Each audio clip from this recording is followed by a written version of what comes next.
Hola Henry, hola, muy buenas tardes a todos, súper bienvenidos. ¿Me escuchan? Hola, hola, hola Marta, muy buenas tardes. Hola Henry, qué chévere que nos estén acompañando. Veo aquí muchos nombres conocidos y bueno, aquí les hago una invitación. Mi nombre es Martalena Vargas, yo soy Channel Manager Regional. Nos acompaña Henry Preventa, ya muchos lo conocen. Esta sesión va a ser grabada y ahí hago una primera cuña. Y es que por favor se suscriban a nuestro canal de YouTube para que puedan ver todas las grabaciones, no solamente de Azure, también tenemos de Motherboard, de Business Central. También aquí va otro aviso parroquial y es que les voy a compartir un formulario, un corto formulario para saber dentro de sus canales a qué solución ustedes se inclinan, bien sea Motherboard, bien sea Azure, bien sea seguridad, para que nosotros así enfoquemos también esfuerzos y podamos darles lo que realmente necesitan. Gracias, Henry, por el espacio. A todos bienvenidos una vez más. Listo, listo, Marta. No, muchas gracias a ti por participar. Eh, bien, entonces entrando un poco en materia, bienvenidos a todos. Muchas gracias por conectarse a la sesión. Para quienes no me conocen, mi nombre es Henry García, soy ingeniero preventa de Microsoft para licencias online.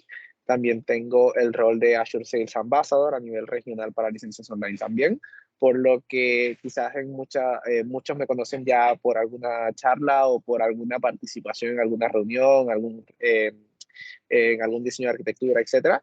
Pero bueno, el día de hoy vamos a estar conversando un poco sobre los conceptos básicos de lo que es la computación en la nube y cómo nosotros lo asociamos o cómo nosotros lo llevamos a Microsoft Azure.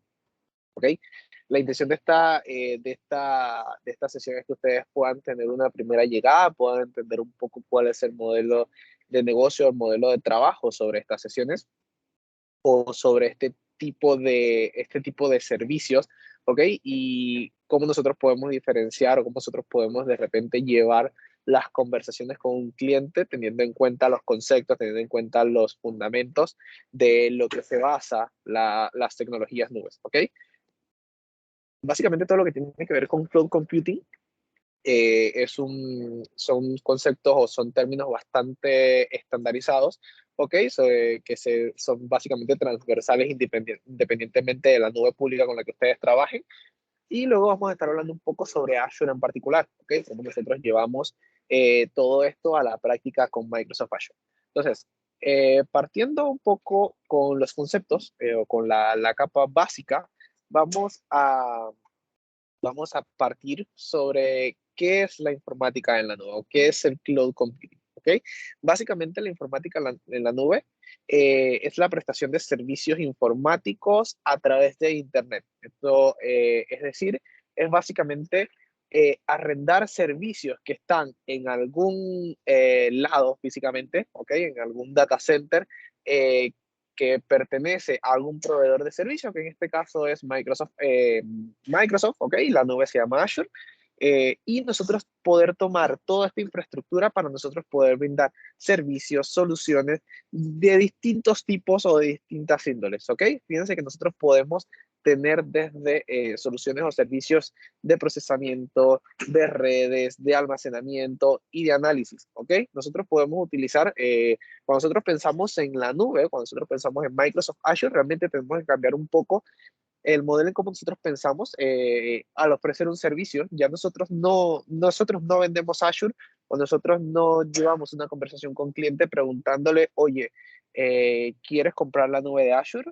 Sino nosotros entramos en un modelo más consultivo, en un modelo más resolutivo, en el que tenemos que entender las necesidades de los clientes, el escenario que se encuentra actualmente y ver si lleva a cabo o si tiene la cavidad de sobre esta solución o sobre el servicio que nosotros queramos ofrecer, utilizar el cloud computing para ayudarnos o a levantar cualquier servicio, ¿ok?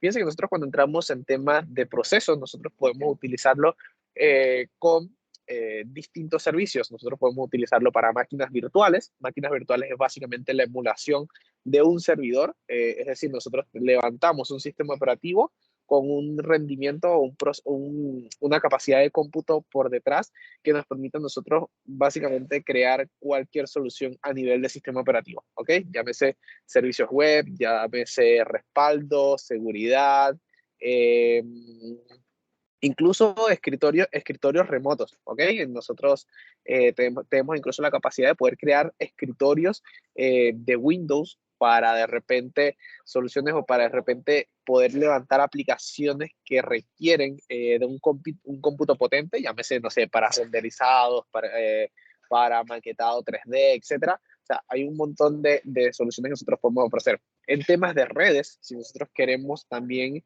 expandir nuestros data centers, expandir el procesamiento que nosotros tenemos en la capa on-premise o en la capa propia y queremos combinarlo con una capa nube, también es posible. Si nosotros incluso queremos delegar el tema de almacenamiento para todo lo que tiene que ver con respaldo, recuperación ante desastre, también es posible. Y un punto muy importante que ha estado tomando bastante campo en los últimos años, la capacidad analítica de datos. ¿Ok? Para quienes pertenecen al mundo de la data, se podrán encontrar que llevar a cabo procesamiento de datos requiere de un cómputo eh, bastante potente y la nube nos lo viene a servir de una manera rentable. ¿Ok? Entonces, eh, partamos un poco también con el modelo de responsabilidad compartida. ¿Y por qué quiero afianzar esto? Porque muchas veces cuando nosotros nos encontramos en conversaciones, sobre todo con aquellos que ya tenemos algo más avanzado, y empiezan a surgir escenarios o conversaciones donde empezamos a hablar sobre de qué lado está la responsabilidad de la seguridad. Eh, Ahí es donde muchas veces se tiende a tener un mito, se tiende a tener una mala perspectiva de que por yo estar en una nube pública, ya básicamente la seguridad le corresponde a mi proveedor de servicio, cuando no es precisamente así, ¿ok?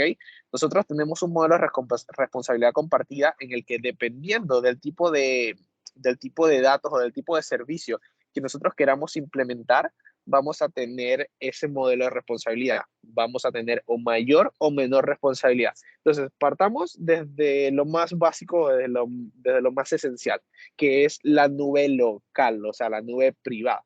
Cuando yo tengo una nube privada, que es básicamente algo que me pertenece a mí o le pertenece a un proveedor de servicio, etcétera, básicamente yo tengo que hacerme cargo de absolutamente todo, ¿ok? Yo aquí lo llamo o lo llevo a un lenguaje siempre más coloquial, que esto es lo más parecido a yo construir mi propia casa, ¿ok? O comprar mi casa también puede ser. ¿Por qué? Porque yo en mi casa tengo que hacerme cargo de absolutamente todo lo correspondiente de todo lo correspondiente al mantenimiento, a la seguridad, a que todo funcione bien, etcétera, ¿ok? Entonces, eso es más o menos lo asociado o lo comparable en un ambiente on-premise. Ok, yo tengo que hacerme cargo del almacenamiento, de las redes, del proceso, de las máquinas virtuales, la capa de virtualización, el sistema operativo, el tiempo que esto pasa encendido, las solicitudes que recibe, el escalado, los datos, el acceso. O sea, yo tengo que hacerme cargo de absolutamente todo. ¿Ok? Pero luego, supongamos que esta capa se nos está quedando pequeño, queremos ver un nuevo concepto, un nuevo modelo, estamos pensando ya en entrar en los temas nube. Entonces, ¿qué es lo que yo paso a delegar cuando empiezo a hablar sobre un esquema nube? Principalmente, muchos de nosotros cuando hablamos del modelo nube vamos a entrar por el lado de infraestructura como servicio. ¿Y por qué entramos por infraestructura como servicio? Porque es básicamente lo que ya conocemos, ¿ok? La infraestructura como servicio es todo lo que tiene que ver con desplegar una máquina virtual o generar una máquina virtual, asignar una capacidad de proceso a estos servicios y sobre esto yo básicamente implementar lo que pueda llegar a necesitar, ¿ok? Entonces, ¿qué empiezo a delegar yo acá? Yo aquí delego todo lo que tiene que ver con la capa física del data center. ¿Por qué? Porque eso se lo debo a mi proveedor de servicio. ¿Ok? Ya todo lo que tiene que ver con que físicamente los discos estén disponibles o el almacenamiento esté disponible, todo lo que tiene que ver con switch o con networking de los servidores físicos esté disponible también y todo lo que tiene que ver con el hardware, ¿ok? Todo lo que es el procesador, que yo siempre tener un procesador sobre el cual poder levantar y poder correr procesos que esté disponible, ¿ok? Entonces, nosotros en infraestructura como servicio, en el modelo ya de nube pública, eso se lo delegamos a nuestro proveedor y yo me empiezo a preocupar a partir de la capa de máquina virtual, ¿ok? ¿Qué quiere decir una máquina virtual? Que yo tengo que empezar a definir cuánta RAM necesito, cuántos cores necesito, cómo voy a estar conectado a ello, a quién le va a permitir la conexión, etcétera. ¿Ok? De ahí en adelante, todo lo que tiene que ver con el sistema operativo, lo que hay dentro del sistema operativo, el runtime, básicamente, la cantidad de solicitudes que yo voy a recibir o que voy a permitir, los datos que yo voy a dejar también dentro del sistema operativo, todo eso me corresponde a mí. ¿Ok? Entonces, bajo el modelo coloquial, por así decirlo, para mí esto es lo más parecido a comprar un departamento. ¿Ok? Porque cuando yo compro un departamento, yo tengo una infraestructura ya que es el edificio, el cual se encarga de que todo lo que tiene que ver con las tuberías, todo lo que sea el cableado eléctrico y todo eso, ande y funcione, pero yo tengo cierta responsabilidad que es dentro de mi ambiente, dentro de mi departamento, ¿ok? Yo tengo que asegurarme de que la electricidad dentro de mi departamento esté correctamente cableada, de que tenga el amoblado, de que no se quede algo encendido durante toda la noche, etcétera. O sea, yo tengo todavía una responsabilidad ahí dentro. Eh, Luego nosotros pasamos a un modelo de plataforma como servicio o PaaS, Platform as a Service, ¿ok? Donde yo empiezo a delegar un poco eh, para hacer una comparativa bastante clara. Para mi infraestructura como servicio va a ser siempre cuando yo levanto una máquina virtual, ¿ok? Y es el elemento clave o es lo que define netamente la infraestructura como servicio. Una máquina virtual donde yo tengo que declarar un sistema operativo y sobre ello levantar lo que yo necesito, ¿ok? Yo puedo correr N cantidad de servicios dentro de una máquina virtual. Básicamente puedo correr cualquier tipo de servicio a nivel de servidor. Eh, y en la plataforma como servicio son servicios especializados en brindar una solución específica para que yo no tenga que hacerme cargo de toda esa parte de entorno, sino que ya me lo da por defecto hecho. ¿Ok? Yo simplemente eh, me encargo de manejar lo que tiene que ver con los datos, las solicitudes, de repente los accesos, etcétera. ¿Ok? Me encargo de una configuración granular. ¿Ok?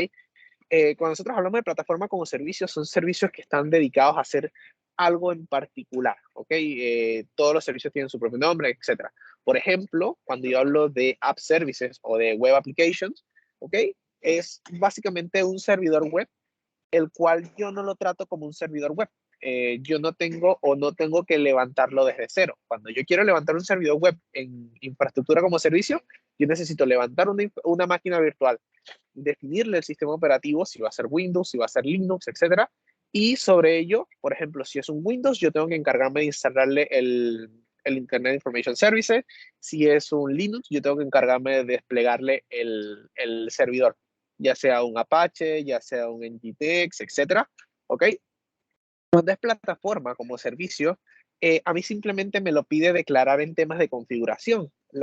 El mismo servicio me va a preguntar qué es lo que necesitas desplegar. Por ejemplo, un servidor web. Necesito una aplicación que va a estar corriendo en Node.js, que va a estar corriendo en Python, en Java, etcétera. Y él por defecto va a entender qué es lo que necesita levantar a modo de que mi aplicación simplemente compile y levante. ¿Ok? Lo mismo, yo para plataformas como servicios tengo la capacidad de poder levantar contenedores, tengo la capacidad de levantar almacenamiento, respaldo, analítica de datos, etcétera. Entonces, ahí es donde entra el tema de plataforma como servicio. Bajo el modelo coloquial o el modelo escenario real o típico del día a día, para mí la plataforma como servicios vendría siendo como arrendar un departamento.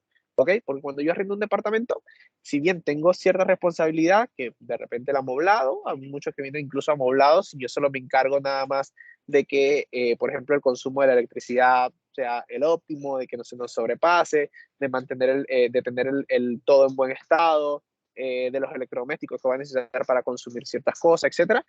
Y temas ya como de la infraestructura como tal, de repente le pertenecen o le corresponden al dueño del departamento, ¿ok? Temas de tuberías, temas de cableado, etcétera, le siguen perteneciendo al dueño del departamento, entonces yo delego esa fusión.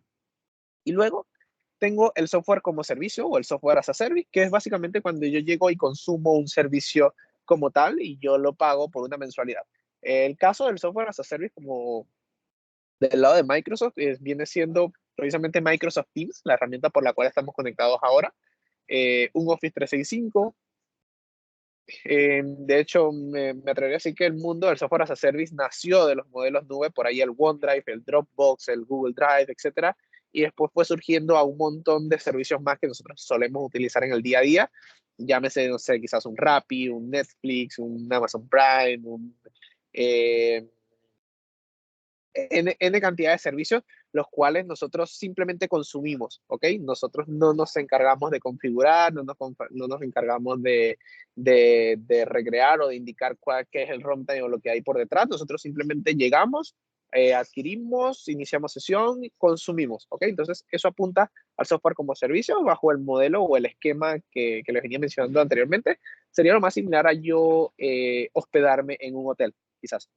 ¿Ok? En donde yo solamente pago el costo de la noche y ya yo tengo todo ahí, tengo limpieza, tengo de repente, no sé, incluido el servicio de habitación, etcétera, tengo un montón de cosas. Yo simplemente llego, descanso y me voy.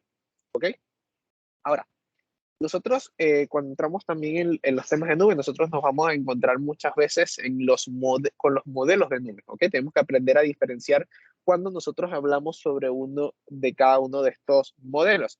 Empezando porque tenemos la nube pública.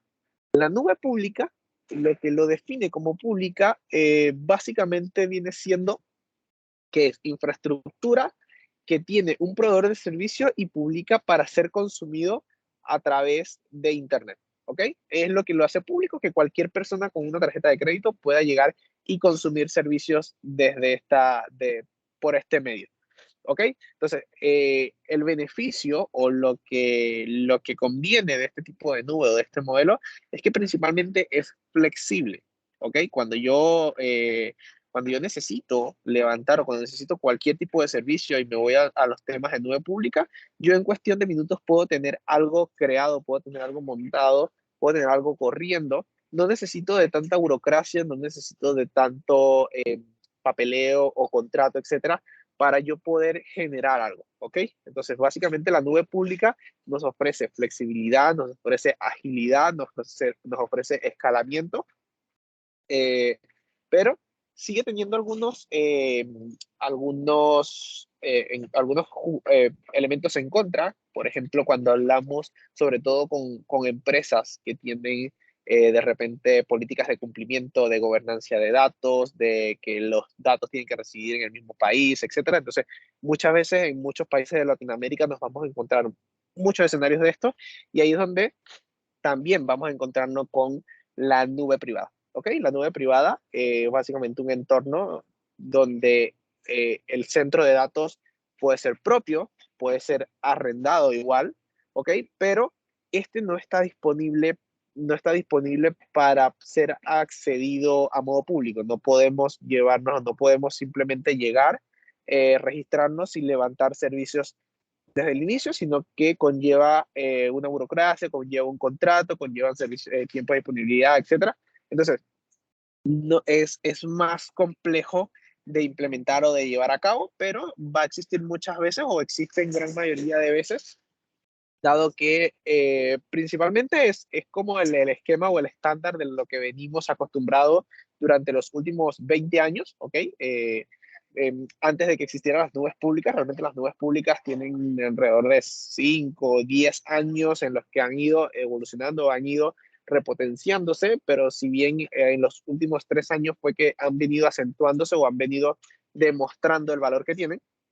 Entonces, para la mayoría de casos, nos vamos a enfrentar con clientes que cuentan con nubes privadas.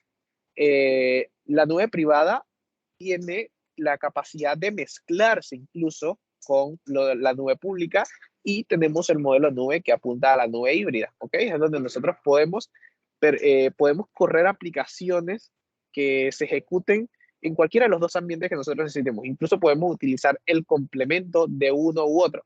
¿Ok? Entonces, hay muchos escenarios donde nosotros podemos utilizar la nube híbrida. Quizás una empresa que esté en proceso de expansión y necesite brindar cercanía de aplicaciones, brindar cercanía de servicios sobre clientes que están en otros países, ¿ok? De repente en ese caso nos conviene a nosotros replicar o duplicar la cantidad de servidores o la cantidad de aplicaciones que nosotros tenemos y utilizar, mantener para todo lo que tenemos ya construido en la nube privada y para ofrecer la cercanía, la nube pública, ¿ok? Incluso si lo queremos utilizar para cachés, para Content Delivery Network, etcétera, son beneficios o son estrategias que nosotros podemos utilizar y donde podemos complementar estos dos mundos o estos dos modelos, ¿ok?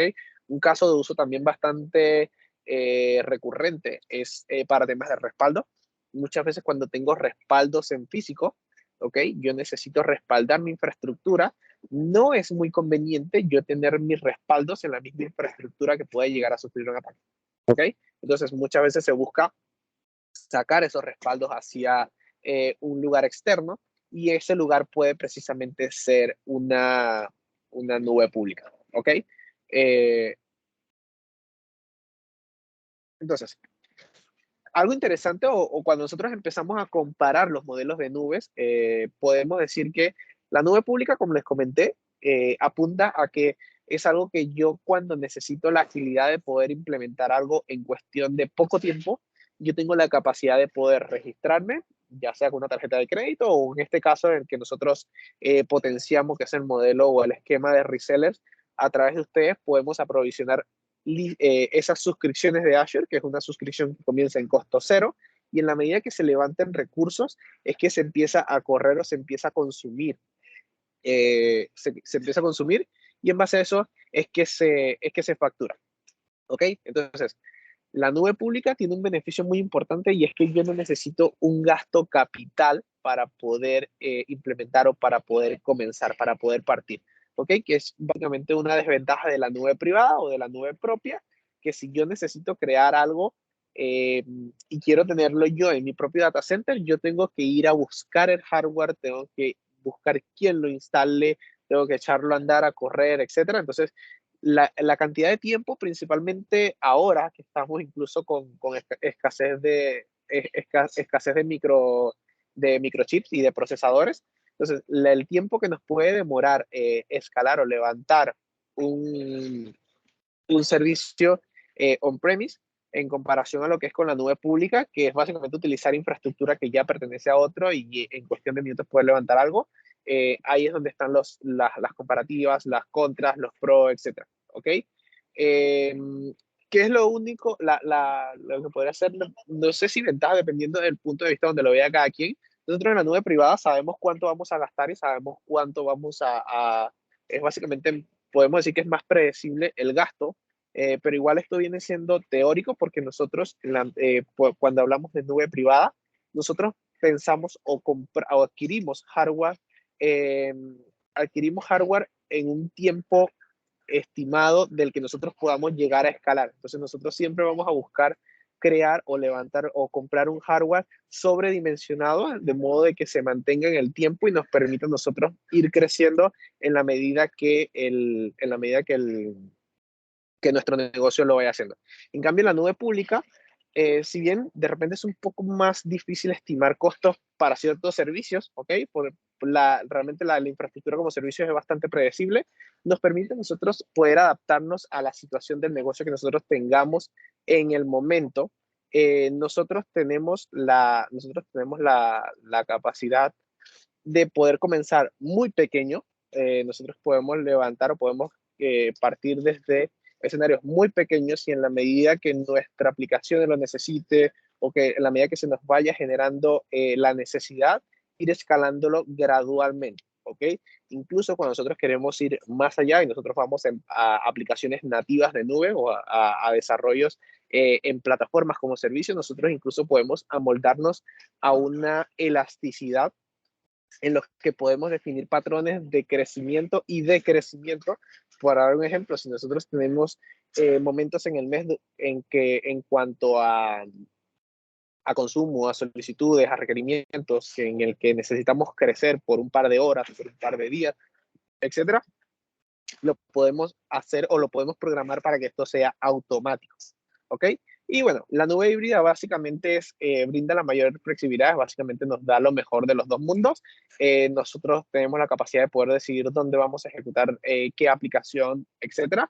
Eh, y nos permite seguir teniendo control, sobre todo en cuando hay gobernanza de datos, podemos definir sobre qué entorno van a estar nuestros datos, podemos asegurarnos que nuestros datos estén en cumplimiento, que estén dentro eh, de las regulaciones que nosotros tengamos como organización, etcétera. ¿Ok? Ahora, ¿cuáles son los beneficios y las consideraciones que nosotros debemos tener cuando hablamos de un esquema nube?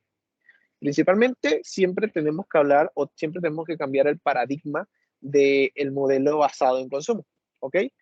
Cuando nosotros hablamos de la nube pública, nosotros siempre vamos a hablar el modelo basado en consumo o pago por uso. Lo más cercano o lo más parecido que tenemos a lo que nosotros podemos llegar a conocer o con lo que podemos trabajar día a día es básicamente la energía eléctrica o el consumo de agua. La energía eléctrica sería más acorde porque la energía eléctrica básicamente cada mes me comienza en cero y dependiendo de los dispositivos que yo tenga conectados a la corriente y el tiempo que yo los tenga encendido o en uso, es básicamente que me va a ir midiendo o que me va a ir consumiendo y a fin de mes me va a llegar una factura por todo lo que yo consumí. ¿Ok? Entonces, lo pongo en la energía eléctrica porque fíjense que en la energía eléctrica nosotros tenemos una diversidad de dispositivos y cada dispositivo tiene su propio consumo, su propio tipo de consumo. ¿Ok? Entonces, nosotros tenemos que tener muy en consideración de que cuando nosotros hablamos de los servicios de nube, no todos tienen la misma capacidad de costo, cada uno tiene sus costos particulares eh, y dependiendo de lo que yo los utilice, puede ser el costo de cada uno de ellos, ¿ok? Hay muchos dispositivos, o perdón, hay muchos recursos que yo incluso puedo pausar, que yo puedo apagar para detener el cobro. Hay otros que están siempre disponibles y no tengo cómo pausar ese gasto, a menos de que sea eliminando el recurso, etcétera. Pero es eso básicamente, a mí me da la posibilidad de, sobre todo, tener la flexibilidad de que si en algún momento a mí no me resulta lo que yo estoy corriendo sobre la nube, yo no tengo un contrato de permanencia y puedo cortarlo en el acto, ¿ok? Yo puedo eliminar los recursos y en ese momento me deja de cobrar, ¿ok? O si veo que estoy sobredimensionado y me doy cuenta de que estoy muy por encima del consumo que necesito, yo puedo simplemente reducir y adaptarme a mi situación de negocio en el momento. ¿Ok? Muy importante es que la nube está pensada para que se costee o se pague a sí mismo. Es decir, no me conviene a mí tener servidores muy grandes para una aplicación muy pequeña. Prefiero empezar con un servidor pequeño que me costee el mantenimiento de mi propia aplicación y si mi aplicación escala, que la infraestructura escale con ella. ¿Ok? Entonces, nosotros cambiamos, o nosotros cuando hablamos o tenemos conversaciones en entornos nube, cambiamos el modelo de CAPEX a OPEX. CAPEX básicamente es Capital Expense, la necesidad de que yo para levantar mi infraestructura tenga que tener el dinero para comprar lo que conlleva levantar una infraestructura física, ¿ok? Y en OPEX es Operative Expense, gasto operativo. Es básicamente eh, el pago de servicios o productos que yo utilicé según lo necesité. ¿Ok? El mismo modelo o la misma comparación viene siendo la energía eléctrica. La energía eléctrica es el ejemplo más esencial de lo que vendría siendo un gasto operativo, que es, bueno, yo necesité consumir todo esto y necesité todos estos dispositivos conectados durante tanto tiempo por todo este mes y dependiendo de ese consumo, a mí me llegó una factura que yo debo pagar. ¿Ok? Básicamente esa es la comparativa. Ahora, ¿qué cosas o cuál es la ventaja que nosotros podemos llegar a ofrecer cuando hablamos de la nube? ¿Ok? Partamos por la disponibilidad. ¿Ok? La disponibilidad básicamente es la cantidad de tiempo que están disponibles mis servicios contratados en la nube. ¿Ok? Esto es muy importante porque cuando yo hablo o cuando entro en un modelo de infraestructura física, el cliente es responsable del tiempo que ese servidor está prendido. Y sobre todo ahora que estamos nosotros en un modelo o un entorno de trabajo mucho más híbrido, incluso me atrevería a decir que muchos estamos 100% remoto. Cuando pasan muchas cosas en la infraestructura física, es muy difícil solventar en poco tiempo, dado que si el servidor falla, si hay un fallo de energía eléctrica, si hay un fallo, un desastre natural, etcétera, poder recuperarnos ante eso. eh, para recuperarnos hay que tener un plan de contingencia bastante robusto. En cambio, cuando nosotros hablamos de la nube, ya de por sí, Microsoft en este caso se asegura de que nosotros tengamos o de que la infraestructura esté replicada para ofrecer una disponibilidad mucho mayor. ¿Okay? En tema de disponibilidad, nunca se va a ofrecer el 100% de disponibilidad. Si alguien les asegura que van a tener su data disponible el 100% del tiempo, me atrevo a decir que está mintiendo, porque al final estos son capas físicas que están soportando todo lo que nosotros tenemos levantado, todo lo que nosotros tenemos creado, así que es muy difícil poder asegurar el 100% de disponibilidad, siempre puede haber un fallo por cualquier cosa, ¿ok? Pero esto nos da a nosotros también la capacidad de poder tener tolerancia a errores.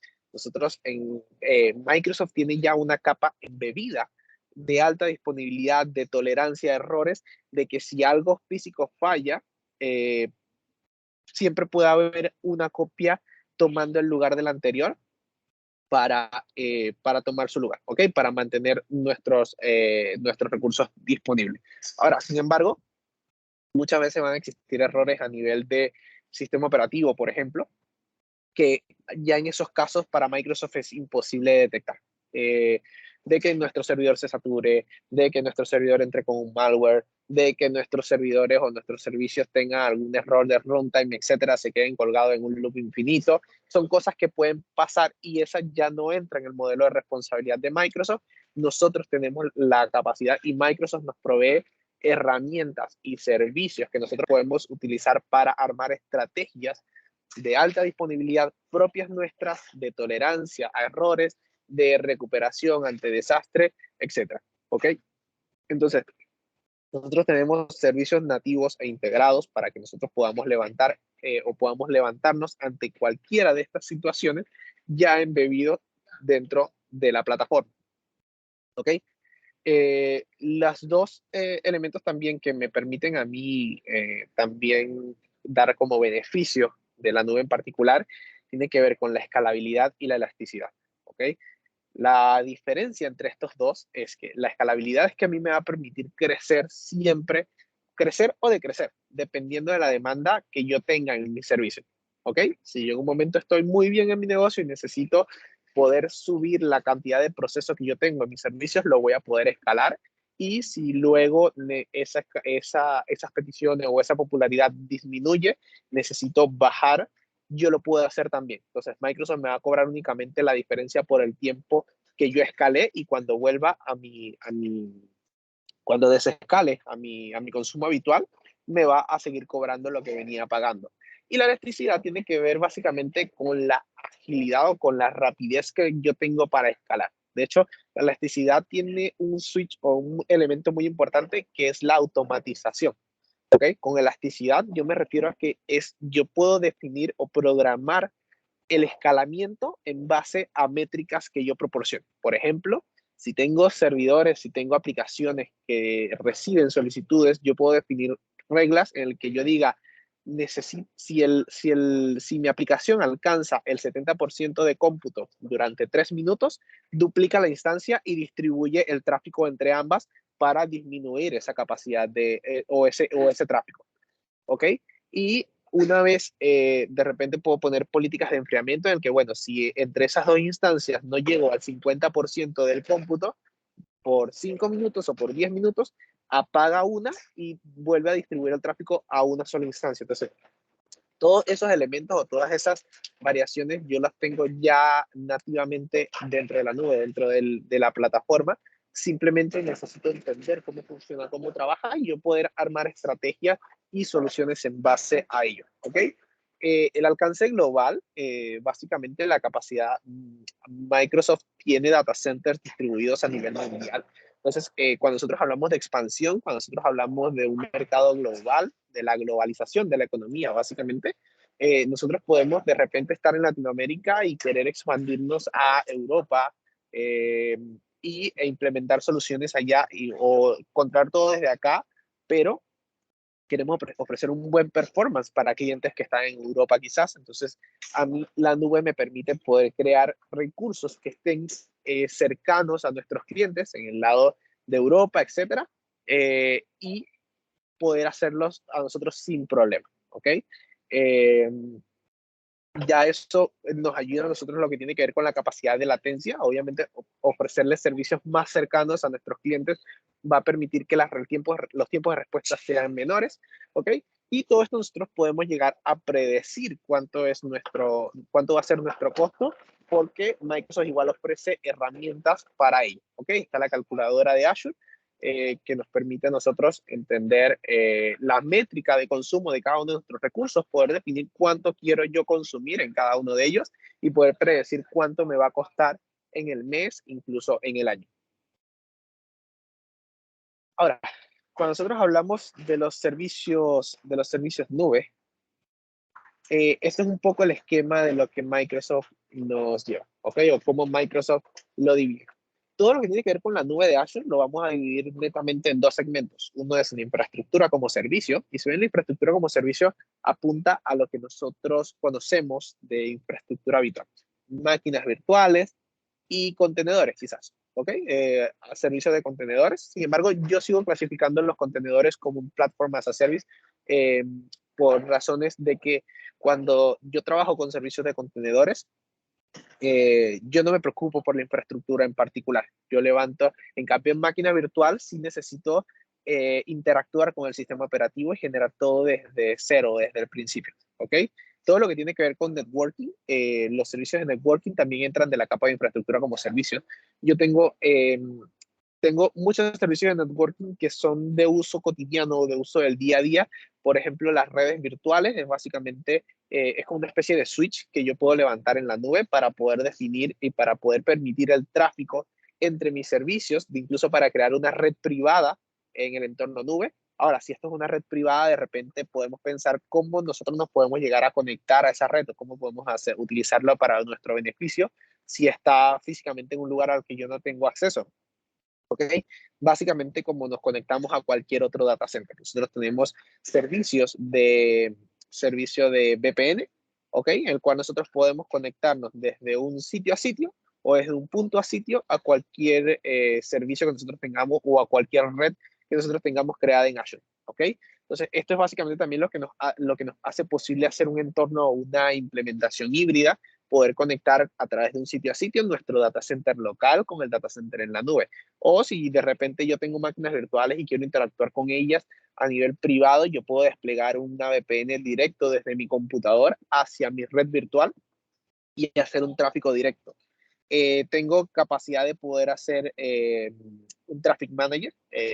Esto se ocupa mucho para temas de recuperación ante desastre, de poder redirigir tráfico a nivel de DNS y poder a armar políticas de redireccionamiento en base a DNS. Y tengo incluso los Azure DNS, que viene siendo, a mi pensar, uno de los servicios más increíbles de Azure, porque viene siendo la capacidad de hostear un DNS que para muchos de ustedes de repente podrán interactuar con cPanel o con GoDaddy, con HostGator, con Namecheap, que ofrece host DNS cuando nosotros compramos un dominio.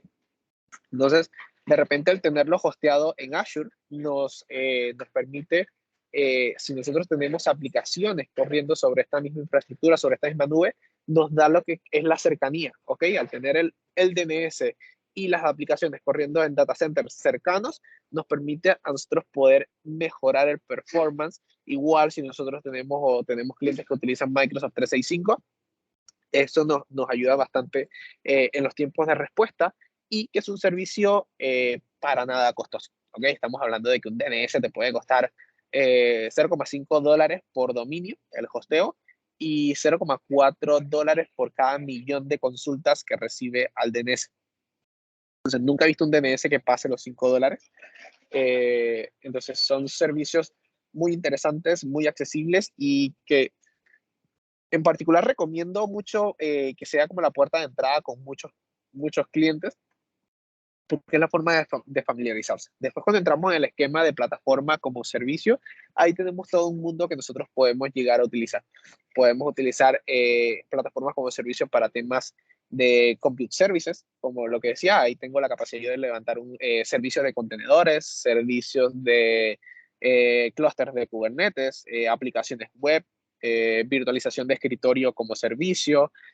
Tengo eh, muchos servicios para temas de datos, para un data warehousing, para bases de datos, ¿ok? Motores de base de datos, para almacenamiento, que a mí me delegan o me alivianan la carga o la responsabilidad de yo tener que hacerme cargo de la capa de sistema operativo. Para darles un ejemplo también de todo esto, bueno, para ir avanzando un poquito también con la información, nosotros entramos en infraestructura como servicio, nosotros siempre debemos pensar de que la infraestructura apunta a lo que nosotros conocemos, es básicamente servidor, almacenamiento, temas de redes, seguridad de redes, firewall, etcétera, es muy similar a lo que nosotros nos enfrentamos cuando tenemos una infraestructura física. Tenemos que administrar básicamente lo mismo porque nosotros tenemos que pensar de que la infraestructura como servicio es cuando yo me siento con un hipervisor. Por ejemplo, cuando yo tengo un VMware, cuando yo tengo un Hyper-V, en el cual yo empiezo a definir qué tipo de máquina quiero levantar, cuántos recursos le voy a asignar a cada uno de ellos y dentro de cada una de máquinas lo que va a existir. ¿Ok? Ahí yo no me hago cargo nada de lo físico, solo de la virtualización hacia arriba. Cuando entro en plataforma como servicio, empiezo a delegar todo lo que es el sistema operativo. Para darles un ejemplo, dentro de la categoría de plataformas como servicio, yo puedo levantar bases de datos. Puedo levantar bases de datos para MongoDB, para MySQL, para SQL Server, para PostgreSQL, para MariaDB, etcétera. O sea, puedo levantar bases de datos en los que si yo quisiera hacerlo con infraestructura, tendría que levantar una máquina virtual, instalar el motor de base de datos, conectarme a nivel de red, etcétera. Entonces tendría que todo manipularlo desde el sistema operativo. En cambio, cuando lo levanto como servicio, ya esto me genera todo esto y me entrega una cadena de conexión por el cual yo me puedo ir a un database management studio, cualquiera que yo o el que yo trabaje, dependiendo del motor que utilice, y poderme conectar.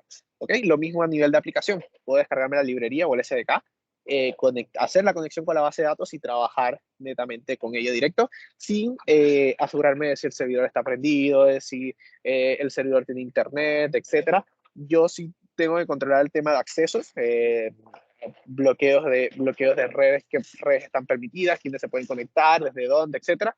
Eso sigue siendo parte de mi responsabilidad, pero delego muchas otras aparte, ¿ok? Con temas quizás de almacenamiento, si yo quisiera hacer de repente un file share, un network file share, yo tuviese que crear un Windows Server y levantar el rol del file share, etcétera, y hacer la conexión a nivel de red, etcétera. Entonces, si yo puedo simplemente levantar una cuenta de almacenamiento, el cual ya me genera todo esto por detrás. Yo simplemente tengo que buscar la forma de la conexión, ya sea a través de una conexión directa o a través de una VPN, configurar el tema de políticas a través de un Active Directory.